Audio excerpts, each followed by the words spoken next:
இப்போ என்னன்னா புதுசா ஒருத்தர் கிளம்பியிருக்காரு விஜய்ன்னு சொல்லிட்டு அவர் வந்து வன்னியரோட நலனை நம்பி ஆரம்பிச்சாரா, வன்னியரை சுத்தமா எந்த அளவுக்கு வன்னியர்களை வெறுத்து வந்து ஆரம்பிச்சாருன்னு தெரியல அந்த கட்சி. இப்போ மாநில பொறுப்பு போட்டிருக்காங்க, அதில் வந்து ஒரு வன்னியர் கூட இல்லை. நான் என்ன கேட்குறேன் விஜய் அவர்களை, நீங்கள் வந்து வன்னியர்களுக்காக சமத்துவம் பேசுறீங்க, சமூக நீதி பேசுறீங்க, சமுதாய நீதி பேசுறீங்க, எல்லாமே பேசுறீங்க, ஊராக போய் வந்து எல்லா தலைவர்களை பற்றி பேசிட்டு வரீங்க. 10.5 நிலைப்பாடு என்ன? இல்லை, எல்லா ஒரு கட்சின்னு ஒன்று ஆரம்பித்தா கட்சிக்குன்னு வந்து ஒரு நிலைப்பாடு இருக்கும். உங்களோட நிலைப்பாடு என்னது அந்த கட்சிக்கு? இடஒதுக்கீட்டை பற்றி உங்களோட நிலைப்பாடு என்னன்னு நான் கேட்குறேன். அதே போல் விஜய் அவர்கள் வந்து இப்போ கொள்கை தலைவராக வந்து அஞ்சலி அம்மாவை வச்சுருக்கிறாங்க. எதுக்காக நீங்கள் வந்து அஞ்சலி அம்மாவை வச்சுருக்கணும்? ஒரு சமுதாயத்துலேருந்து ஒரு தலைவர் கொள்கை தலைவராக வச்சுக்கிட்டு அந்தந்த சமுதாய மக்களை வந்து ஏமாத்துறதுக்காகவும் ஓட்டுக்காகவும் நீங்கள் இதை பண்ணிகிட்ருக்கீங்க.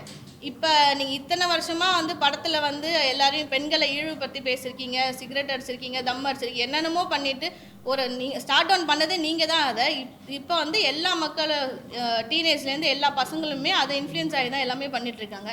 நீங்கள் வந்து எந்த ஒரு நல்ல விஷயத்தையுமே கொண்டு வரல. நீங்கள் வந்து ஒரு கட்சி தலைவராக இருக்கிறது கூட தகுதி இல்லாத ஆள் தான் நீங்கள். ஏன்னா எந்த ஒரு நல்ல விஷயத்தையுமே நீங்கள் படத்தில் வந்து கொண்டு வரல. உங்களால் தான் இந்த டீனேஜ் பசங்களாக இருக்கட்டும் எல்லாருமே ரொம்ப வந்து இன்ஃப்ளூயன்ஸ் ஆகி தேவையில்லாத தப்பான விஷயங்கள்லாம் பண்ணிட்டு இருக்கிறாங்க. நீங்கள் என்ன நல்லது பண்ணிட்டீங்க இந்த சமுதாயத்துக்காக, சரி இந்த மக்களுக்காக எல்லாருக்கும் என்ன நல்லது பண்ணிட்டீங்கன்னு சொல்லுங்கள். அண்ணன் திருமாவளவன் அவர்கள் வந்து எந்த இடத்துலையும் வந்து இந்த மக்களுக்கு இடஒதுக்கீடு கொடுக்கக்கூடாது, இல்லை அவங்களுக்கு தேவையில்லைன்னு சொல்லலை.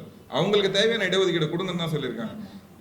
இதுக்கு முன்னாடி இருந்த அந்த அரசியல் சூழ்ச்சி எல்லாமே அன்புமணி அவர்களால் நடத்தப்பட்டது. அதான் சொல்றேன், பிளவு அவர் எல்லா இடத்துலையுமே வந்து டிவைட் அண்ட் ரூல்ன்ற பாலிசியை தான் ஃபாலோ பண்ணார். அதை நாங்கள் ஃபாலோ பண்ண மாட்டோம். எல்லாமே சகோதர சமூகம்.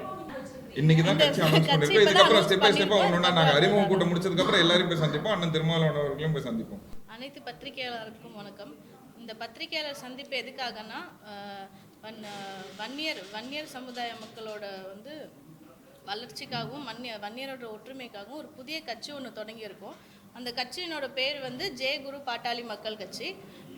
கட்சி வந்து டெல்லியில் போய் எலெக்ஷன் கமிஷனில் போய் ரெஜிஸ்டர் பண்ணிட்டு வந்துட்டோம். கட்சியோட முதல் துவக்க விழா வந்து சேலத்தில் வந்து நடக்க இருக்கிறோம். கட்சியோட கொள்கை பார்த்திங்கன்னா சமூக நீதி. அனைத்து சமுதாய மக்களுக்கும் எல்லா சமுதாய மக்களுக்கும் சரியான சமமான சமூக நீதி கிடைக்கணும் அப்படின்றதுக்காக தான் இந்த கட்சியை உருவாக்கப்பட்டுச்சு. இந்த சமுதாய நீதி இதை வச்சு தான் வந்து வன்னியர் சங்கமும் உருவாக்கப்பட்டுச்சு. ஆனால் அதில் வந்து கடைசி வரலையும் எங்கள் அப்பா வந்து கடைசி வரலையும் உறுதுணையாக இருந்தார். டாக்டர் ஐயா ராமதாஸ் அவர்கள் வந்து இந்த கட்சிக்காக அவ்வளோ பாடுபட்டார், எல்லாமே பண்ணார். ஆனால் அவரோட மகன் பாசத்தினால அந்த கொள்கையிலேருந்து வெளியே வந்துட்டார். ஆனால் எங்கள் அப்பா மாவீரன் காட்டுவெட்டியார் அவர்கள் கடைசி வரலையும் அந்த கட்சிக்காக உண்மையாக நின்னார், இந்த சமுதாயத்துக்காக உண்மையாக நின்னார். எந்த ஒரு சமுதாயத்துக்காக எந்த ஒரு மகனுக்காக இந்த சமுதாயத்தையே வந்து பின்தங்கிய நிலைக்கு கொண்டு போனாரோ அந்த ஒரு மகன் வந்து இவ்வளோ வந்து மோசமாக அவரை வந்து எதிர்க்கிறது யாராலையுமே ஏற்றுக்கொள்ள முடியலை. ரொம்ப கஷ்டமாக இருக்குது அதெல்லாம் பார்க்கக்குள்ள. எங்களுக்கு வந்து மாற்று கருத்து இருக்கலாம், எல்லாம் சரிதான். எங்களுக்கு ஐயாவை பற்றி நாங்கள் விமர்சிக்கிறோம், எல்லாமே பண்ணுறோம், எல்லாமே சரிதான். ஆனால் ஒரு தந்தை மகனாக வந்து ஒரு வயதான காலத்தில் ஒரு கட்சியை மகனுக்காக அர்ப்பணித்த ஒரு தந்தையை வந்து மகன் வந்து இவ்வளோ கொடுமைப்படுத்துறது, இந்த மாதிரி இழிவாக பேசுறது யாராலையுமே ஏற்றுக்கொள்ள முடியல இந்த கட்சி. இல்லை, இப்போ மற்ற கட்சிகள் இருக்கு, எல்லா கட்சிகளுமே இப்போ வன்னியருக்கு எதிர்ப்பான நிலையில தான் இருக்காங்க. அது எந்த கட்சி பார்த்தாலுமே வந்து வன்னியருக்கு வந்து எதிர்ப்பான நிலையில தான் இருக்குது எல்லா கட்சியுமே. உதாரணத்துக்கு பாட்டாளி மக்கள் கட்சி உட்பட வன்னியர் மக்களுக்கு எதுவுமே செய்யல இது வரைக்கும். இன்னைக்கு அன்புமணியும் ராமதாஸ் அவர்களும் சேர்ந்து சண்டை போட்டு இந்த சமுதாயத்தை பின்தங்கிய நிலையில தான் வச்சிருக்காங்க. அவங்க சண்டையினால எங்களுக்கு எந்த நலனும் நடக்கல. ஏன்னா தமிழ்நாடு கட்சியா இருந்தது இது. இப்போ வந்து ரெண்டு குடும்பத்துக்காக கட்சியாக மாறிடுச்சு, அவங்களோட பணத்துக்கான கட்சியாக மாறிடுச்சு. இது ரெண்டு பேருமே அடிச்சுட்டு இருக்கிறாங்க. இதில் வந்து மக்களுக்கு வந்து எந்த ஒரு பலனுமே கிடையாது. ரெண்டு பேருமே அடிச்சுட்டு இருக்கிறனால மக்களுக்கு எந்த ஒரு பலனுமே கிடையாது. இந்த கட்சியில் எந்த கட்சியுமே வந்து இந்த சமுதாயத்துக்கு எந்த ஒரு நல்லதும் நினைக்க போகிறது, எல்லாருமே ஏமாத்தணும் தான் நினைக்கிறாங்க. எதுக்கு நான் சொல்கிறேன்னா, நீங்கள் வந்து இப்போது ஏடிஎம்கே எடுத்துக்கோங்களேன். அந்த 21 தியாகிகளை வந்து சுட்டு கொண்டது வந்து ஏடிஎம்கே அரசு தான். அம்மையார் ஜெயலலிதா அவர்கள் வந்து அந்த சூழ்ச்சி பண்ணி வீரப்பன் அவர்களை சுட்டு கொண்டாங்க, வீரப்பன் அவர்களை கொண்டாங்க. நீங்கள் இப்போ எடப்பாடி அவர்கள் எடுத்துக்கோங்க, 10.5 தரேன் அப்படின்னு சொல்லி 2021 எலெக்ஷனுக்கு முன்னாடியே அறிவித்தாங்க. சரியான கணக்கெடுப்பு எடுத்து அவர் அறிவிக்கிறதுனால அது தடை செய்யப்பட்டது.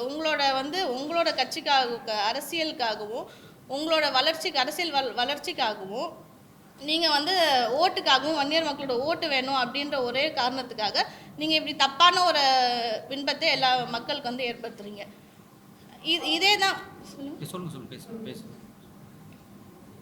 இல்ல இப்போ எடப்பாடி அவர்கள் பாத்தீங்கன்னா பண்ருட்டியில் வந்து அவரோட கூட்டத்தில் நடக்கும்போது என்ன சொன்னாரு, மக்கள் அங்க கேக்குறாங்க 10.5 பத்தி உங்களோட கருத்து என்ன பண்ண போறீங்கன்னு. நான் தானப்பா கொடுத்தா, நான் வந்து அதை செய்யறேன்னு சொல்றாரு. அதே அடுத்த நாள் அவர் வந்து திருச்சியில போய் என்ன இன்னொருத்தர் 10.5 கேட்கும்போது அது முடிஞ்சு போன விஷயம், அதை பத்தி ஏன் பேசுறீங்கன்றாரு. இந்த மாதிரி எடப்பாடி அவர்களும் வந்து இந்த சமுதாயத்தை வச்சு ஓட்டை தான் சூறையாடினாரே தவிர இந்த மக்களுக்கு எந்த நல்லதும் செய்யல அவர் இந்த இடத்துல. இதே இப்ப பிஜேபி வந்து 2024 நடந்த MP எலெக்ஷன்ல ஒரு வன்னியர் கூட கேண்டிடேட் அண்ணன் முருகன் இருக்கும்போது அவர் ஒரு வேட்பாளராவது வன்னியர் கொடுத்திருந்தாரு. அண்ணாமலை அவர்கள் தலைமையில வந்து எந்த ஒரு வன்னியர் கேண்டிடேட்டுக்கும் MP எலெக்ஷன்ல சீட்டு கொடுக்கல. அவர் நடைப்பயணம் போகும்போது அவர் என்ன சொல்றாரு, ஜாதிவாரி கணக்கெடுப்பு எடுத்து இடஒதுக்கீடு தந்தாலும் ஜாதி கலவரம் வரும் அப்படின்னு சொல்லி அவர் சொல்றாரு. இப்போ என்னன்னா புதுசாக ஒருத்தர் கிளம்பியிருக்காரு விஜய்ன்னு சொல்லிட்டு, அவர் வந்து வன்னியரோட எதிர்ப்பு, வன்னியரோட நலனை நம்பி ஆரம்பிச்சாரா, வன்னியரை சுத்தமாக எந்த அளவுக்கு வன்னியர்களை வெறுத்து வந்து ஆரம்பிச்சாருன்னு தெரியல அந்த கட்சி. இப்போ மாநில பொறுப்பு போட்டிருக்காங்க, அதில் வந்து ஒரு வன்னியர் கூட இல்லை. நீங்கள் வந்து இப்போ நான் என்ன கேட்குறேன் விஜய் அவர்களை, நீங்கள் வந்து வன்னியர்களுக்காக பேசுகிற சமத்துவம் பேசுகிறீங்க, சமூக நீதி பேசுகிறீங்க, சமுதாய நீதி பேசுகிறீங்க, எல்லாமே பேசுகிறீங்க, ஊராக போய் வந்து எல்லா தலைவர்களை பற்றி பேசிட்டு வரீங்க. 10.5 நிலைப்பாடு என்ன? இல்லை, எல்லா ஒரு கட்சின்னு ஒன்று ஆரம்பித்தா கட்சிக்குன்னு வந்து ஒரு நிலைப்பாடு இருக்கும். உங்களோட நிலைப்பாடு என்னது அந்த கட்சிக்கு? இடஒதுக்கீட்டை பற்றி உங்களோட நிலைப்பாடு என்னன்னு நான் கேட்குறேன். அதே போல் இவங்க வந்து விஜய் அவர்கள் வந்து இப்போ கொள்கை தலைவராக வந்து அஞ்சலி அம்மாவை வச்சுருக்குறாங்க. எதுக்காக நீங்கள் வந்து அஞ்சலி அம்மாவை வச்சுருக்கணும்? ஒரு சமுதாயத்துலேருந்து ஒரு தலைவர் கொள்கை தலைவராக வச்சுக்கிட்டு அந்தந்த சமுதாய மக்களை வந்து ஏமாத்துறதுக்காகவும் ஓட்டுக்காகவும் நீங்கள் இதை பண்ணிகிட்ருக்கீங்க. இப்போ நீங்கள் இத்தனை வருஷமாக வந்து படத்தில் வந்து எல்லாரையும் பெண்களை இழிவுபடுத்தி பேசியிருக்கீங்க, சிகரெட் அடிச்சிருக்கீங்க, தம் அடிச்சிருக்கீங்க, என்னென்னமோ பண்ணிவிட்டு நீங்கள் ஸ்டார்ட் டவுன் பண்ணதே நீங்கள் தான். அதை இப்போ வந்து எல்லா மக்களும் டீனேஜ்லேருந்து எல்லா பசங்களுமே அதை இன்ஃப்ளூயன்ஸ் ஆகி தான் எல்லாமே பண்ணிகிட்ருக்காங்க. நீங்கள் வந்து எந்த ஒரு நல்ல விஷயத்தையுமே கொண்டு வரல. நீங்கள் வந்து ஒரு கட்சி தலைவராக இருக்கிறது கூட ஒரு கட்சிக்கு தலைவராக இருக்கக்கூட தகுதி இல்லாத ஆள் தான் நீங்கள். ஏன்னா எந்த ஒரு நல்ல விஷயத்தையுமே நீங்கள் படத்தில் வந்து கொண்டு வரல. உங்களால் தான் இந்த டீனேஜ் பசங்களாக இருக்கட்டும் எல்லாருமே ரொம்ப வந்து இன்ஃப்ளூயன்ஸ் ஆகி தேவையில்லாத தப்பான விஷயங்கள்லாம் பண்ணிகிட்ருக்குறாங்க. நீங்கள் என்ன நல்லது பண்ணிட்டீங்க இந்த சமுதாயத்துக்காக, சரி இந்த மக்களுக்காக எல்லாருக்கும் என்ன நல்லது பண்ணிட்டீங்கன்னு சொல்லுங்கள். இதெல்லாம் வந்து நாங்கள் வந்து நடைப்பயணம் வந்து வருகிற 9ஆம் தேதி வந்து மேற்கொள்கிறோம். நடைப்பயணம் மேற்கொள்கிறோம். சேலம் வந்து துவக்க விழா வச்சிருக்கோம். எங்க மக்களை ஒருங்கிணைக்கிறதுக்காகவும் அனைத்து மக்களுக்கான வளர்ச்சிக்காகவும் நாங்க எங்களோட நடைபயணம் இப்பதான் நாங்க கட்சி ஆரம்பிச்சிருக்கோம். எங்க மக்களை சந்திக்க போறோம்.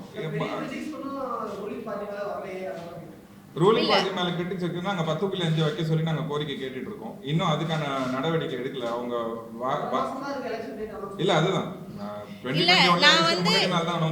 இப்ப வந்து இவங்கெல்லாம் இதெல்லாம் செய்யலன்னு சொல்றேன்ல, நான் அதே தான் சொல்றேன். அவங்க வந்து செஞ்சிருக்கிறத நான் சொல்றேன். நான் கலைஞர் அவர் காலத்திலே வந்து 20% இடஒதுக்கீடு எல்லாருக்குமே கொடுத்துருக்காங்க.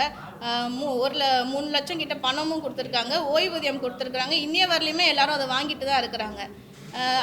ஆனால் ஐயா ஸ்டாலின் அவர்கள் ஒரு படி மேலே போய் என்ன பண்ணியிருக்கிறாங்கன்னா, இந்த எங்கள் சமுதாயத்தை வந்து மரவெட்டின்னு சொல்லியிருந்தாங்க. ஆனால் சட்டமன்றத்தில் இடஒதுக்கீட்டு போராளின்னு சொல்லி ஒரு அங்கீகாரம் கொடுத்துருக்குறாங்க. அவ்வளோ பெரிய அங்கீகாரம் எங்களுக்கு கொடுத்துருக்காங்க.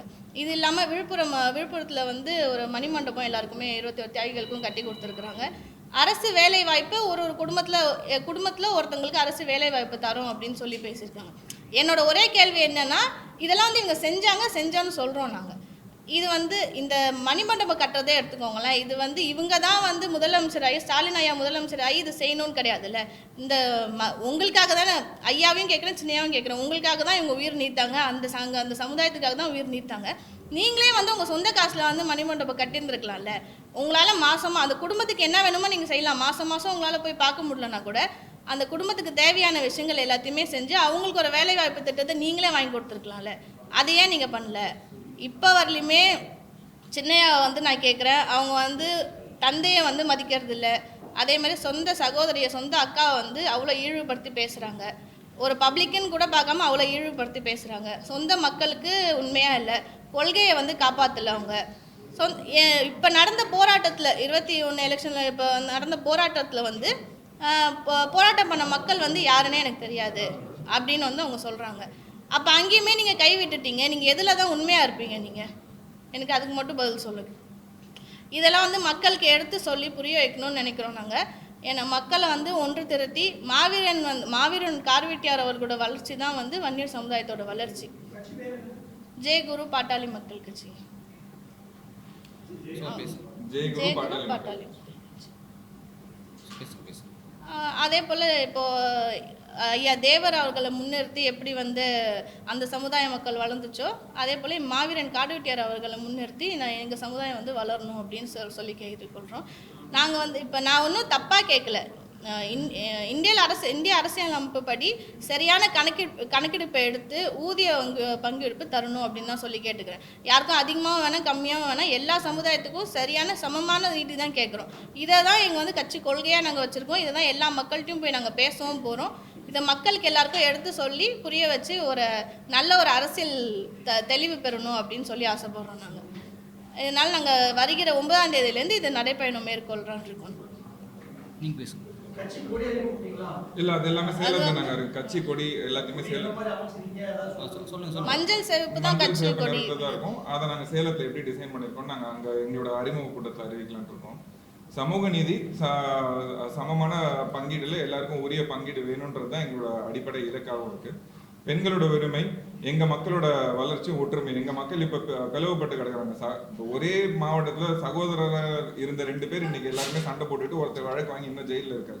இதுக்கான காரணம் வந்து அன்புமணி அவர்கள் வந்து இப்போ துரோகத்தை செஞ்சு அவர் அப்பாவுக்கு ஒரு துரோகத்தை செஞ்சு இப்ப அவர் வந்து முத ஒரு அப்பாவுக்கு தான் அவர் உங்களோட ராமதாஸ் அவர்களுக்கு தான் துரோகம் செஞ்சாருன்னா பரவாயில்ல.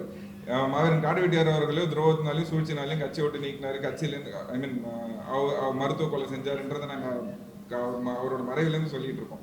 இந்த மாதிரி அன்புமணி அவர்கள் மேல அடுக்கடுக்கா குற்றச்சாட்டு சொல்லுவோம். அவரு வாரிசு அரசியல் மூலியமா வந்தாரு. அவர் இன்னைக்கு செய்யறது வாரிசு அரசியல் செய்யறாரு.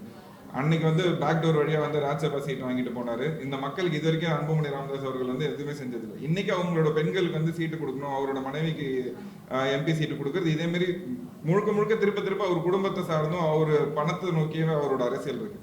என் மக்கள் இதனால பாதிக்கப்படுறாங்க. என் சமுதாய மக்கள் இன்னும் வந்து பின்தங்கிய நிலையில இருக்காங்க. இப்ப நடந்த சட்டசபையிலேயே வந்து என்ன சொல்லியிருந்தாங்கன்னா, வன்னியர் மக்கள் தான் வந்து 80% வன்னியர் மக்கள் இன்னும் குடிசை வீட்டுல தான் இருக்காங்க அப்படின்னு. வட தமிழகம் முழுவதும் வன்னியர் சமுதாய மக்களோட வீடு வந்து இன்னும் குடிசை வீடாக தான் இருக்கு. இதெல்லாம் மாற்றணும். என் சமுதாய மக்கள் வந்து ஒன்று திரட்டணும். இந்த பிளவு எண்ணத்துல போகக்கூடாது. இவங்க 2 பேரை நம்பி இன்னும் ஏமாறக்கூடாதுன்றது வந்து எங்களோட அடிப்படை விஷயமா சொல்லி நாங்க எங்க மக்களை சந்திச்சு பேசுறதுக்கு இருக்கோம்.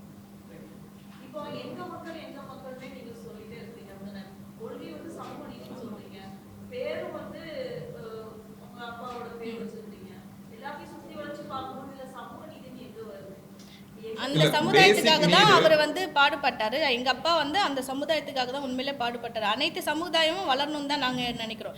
எங்க சமுதாயம் மட்டும் நான் சொல்ல, நான் இந்தியாவில் அரசியல் அமைப்பு படி கணக்கெடுப்பு எடுத்து எல்லா சமுதாயத்துக்கும் சரியான பங்கெடுப்பு கொடுக்கணும்னு தான் நான் கேட்டுக்கொள்றேன். எங்க சமுதாயம் மட்டும் வளரணும் எல்லாருக்கும் அப்படின்னு சொல்ல, யாருக்கும் அதிகமாக வேணாம் கம்மியாக வேணாம். அவர் விட்டுட்டு போனதை இதை தொடர்ந்து ஆரம்பிக்கணும் அப்படின்னு சொல்லி ஒரு நோக்கத்தோட தான் இதை ஆரம்பிக்கிறோம்.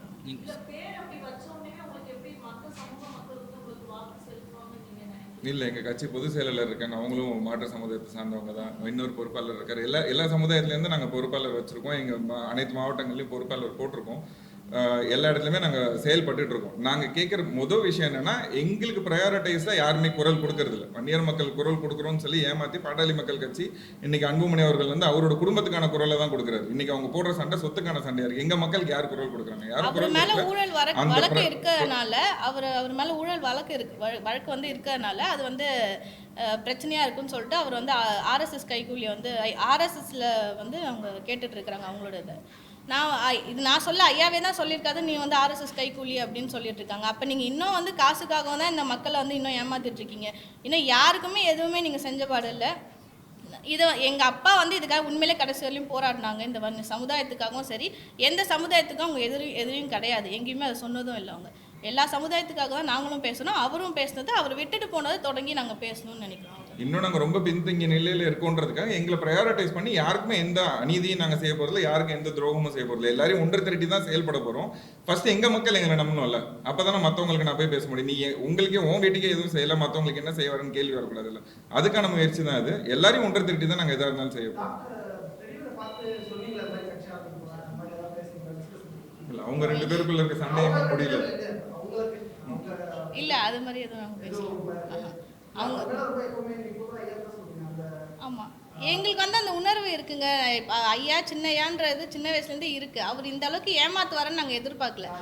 ஐயாவும் இருக்கட்டும் சின்னையாவும் இருக்கட்டும் 2 பேருமே ஏமாத்திருக்காங்க. முக்கியமாக வந்து சின்னையாக்காக தான் இந்த கட்சியை வந்து கட்சியிலேருந்து கொள்கையிலேருந்து எல்லாத்துலேயுமே வெளியே வந்தார் ஐயா. நான் உதாரணத்துக்கு ஒன்று சொல்கிறேன். எங்கள் அப்பாவோட கடைசி காலத்தில் தைலாபுரம் தோட்டத்துக்கு போயிருக்காங்க. அங்கே வந்து என்ன நடந்துச்சுன்னு தெரியல, என்ன ஆச்சுன்னு தெரியல. வீட்டுக்கு வந்து அப்பா சொல்கிறது, இந்த மாதிரி இந்த கட்சி வந்து நம்மளுக்கு சரியாக வராது, இது எவ்வளோ போராடி பார்த்தாச்சு, சொல்லி பார்த்தாச்சு, ஐயா கேட்குற மாதிரி தெரில, அவங்களோட கொள்கை வேறு மாதிரி இருக்குது, அவங்க போகிற நோக்கமே வேறு மாதிரி இருக்குது, இது வந்து நம்மளுக்கு வந்து சரியான பாதையாக இருக்காது, நம்ம வந்து விவசாயமே பார்த்துக்கலான்ற அளவுக்கு அவங்க சொன்னாங்க. அப்போ அவங்க அந்த அளவுக்கு அவங்க பேசியிருக்காங்க. கடைசி காலத்தில் கூட கடைசியாக வீட்டுக்கு வந்து கூட நீ வந்து பேட்டி கூட அது கொடுங்க, கடைசி என் உயிர் தானே வேணும் எடுத்துக்கோங்க அப்படின்னு தான் சொல்லி ஐயாக்காகவே ஐயா துரோகம் பண்ணாரும் ஐயான்ற ஒரு வார்த்தைக்காக இத்தனை வருஷமா கூட இருந்தார். மூத்த பிள்ளையா கடைசி வரலையும் அவர் தான் உண்மையா இருந்தார். அவரோட பாதையில மாறினதுக்கான முழு காரணம் வந்து அன்புமணி அவர்கள் தான். இப்ப அன்புமணி அவர்கள் நாங்க என்ன சொல்றோம், எங்க மக்களுக்கு நாங்க குரல் கொடுக்குறோம்னு சொல்லி கேட்கறத விட இப்ப இதே ராமதாஸ் அவர்களோ அன்புமணி அவர்களோ எல்லாருக்காகவும் ஒன்னா நின்னாங்க, இல்ல சமுதாய மக்களுக்கான வளர்ச்சிக்காக பாடுபட்டாங்க, நாங்க அவங்க கூட போய் எங்களோட தேவையே இல்லைல்ல, எங்களோட தேவை இருக்கு, என் மக்கள் இன்னைக்கு பிளவுபட்டிருக்காங்க, எல்லா இடத்துலயும் சண்டை சச்சரவா இருக்கு, வழக்கு வருது, இன்னும் வந்து கொடி பிடிக்கிற கும்பலாவும் கோஷம் போடுற கும்பலாவுமே நாங்க பயன்பட்டு இருக்கோம், வெறும் ஓட்டு போடுற கும்பலாவுமே இருக்குன்றதுக்காக தான் நாங்க வந்திருக்கோம். இந்த கோரிக்கையை வந்து ராமதாஸ் அவர்களும் அன்புமணி அவர்களும் நிறைவேற்றி மக்களுக்கான இடஒதுக்கீடுக்காகவும் மக்களுக்காக நின்னாங்கன்னா நாங்க அமைதியா நிக்க போறோம். அவ்வளவுதான்.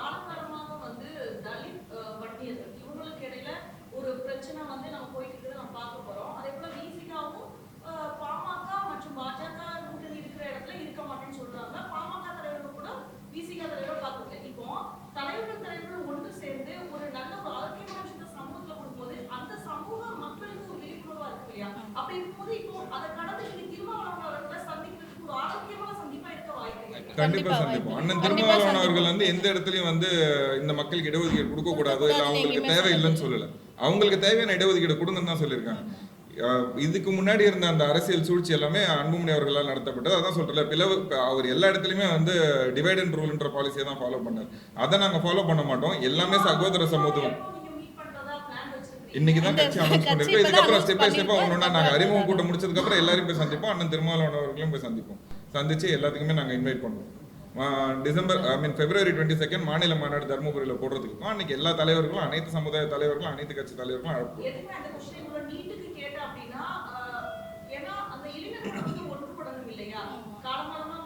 இல்ல நான் தான் சொல்றேன், சகோதர சமூகமா தான் இருந்தோம் இத்தனை நாளா.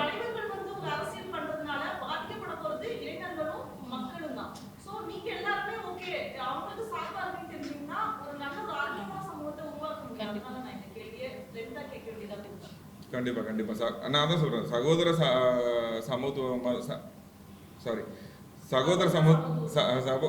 சமூகமா தான் இருந்திருக்கும் இத்தனை நாளா. நடுவில் ஒரு சில பிரச்சனைகள் நடந்திருக்கு. இதுக்கப்புறம் கண்டிப்பா அது வந்து அந்த யூனிட்டி டுவர்ட்ஸ் எவ்ரிஒன் அதை நாங்கள் கண்டிப்பா கடைபிடிப்போம். யாரையுமே வந்து இழிவுபடுத்தி பேசுறதோ, யாருக்குமே எந்த அநீதியும் துரோகமும் நடக்காது.